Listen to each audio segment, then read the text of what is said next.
Now, example 16 talks about melons and pumpkins and their prices.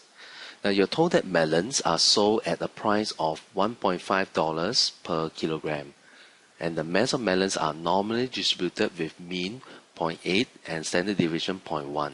So again, if I'm doing this question, the first thing I'll do is I'll write down I'll call the mass of melons to be this.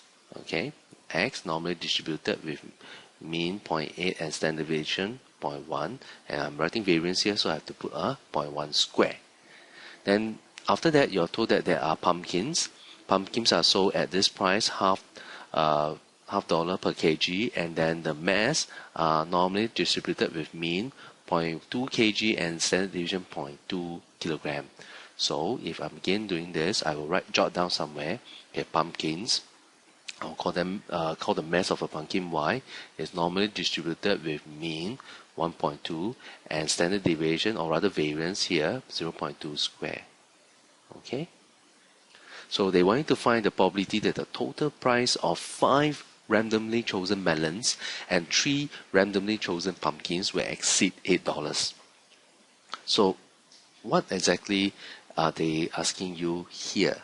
So let's write that down. Let's translate. I have 5 randomly chosen melons. Now 5 randomly chosen melons, is it the same as 5x? No, it's not. 5x is 1 melon considered 5 times. So I'm not going to write 5x. I'm going to write 1 melon plus another melon plus ... 5 melons altogether. So x1 plus until x5. Okay. Now the cost per melon is $1.50. So the total cost of 5 melons will be 1.5 times the total weight of all the melons. Okay. Now, then what do we have? We have pumpkins. We have 3 pumpkins.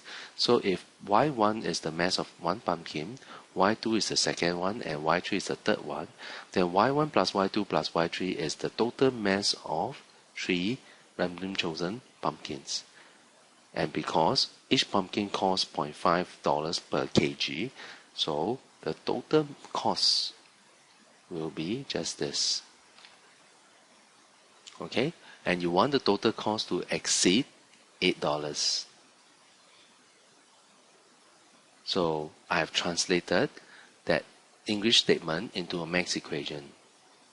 So what I'll do now is to find the probability of this occurring.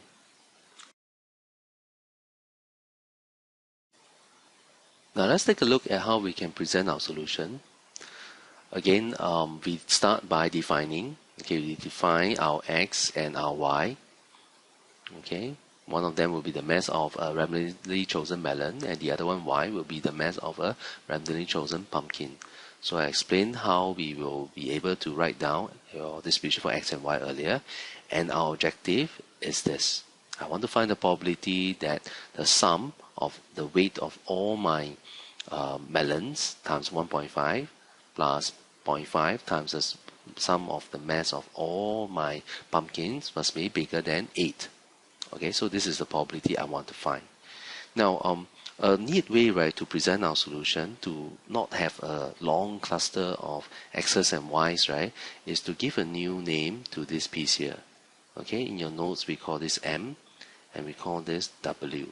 So instead of writing all the x's and all the y's, I can shorten my presentation to just include 1.5 M plus 0.5 W bigger than 8. Okay, it's easier to look at. So this is what I'll do. I'll let M be the random variable representing the total of 5 randomly chosen melons, and then because of that, I have to work out the distribution of M. Okay, so because it's sum of all the x's, you actually have to add up their means and variances. Okay, 5 times. So you get M to be normally distributed with mean 4 and variance 0.05. Now W is the total mass of 3 randomly chosen pumpkins. I shall do the same.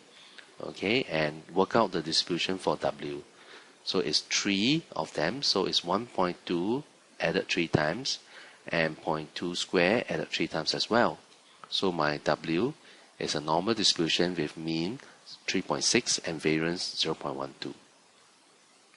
Okay, now I will make another, if you want, you can make another definition, okay, to shorten your working as well. You can let t equals to 1.5 m plus 0.5 w. Okay, if you don't want to do this, it's fine.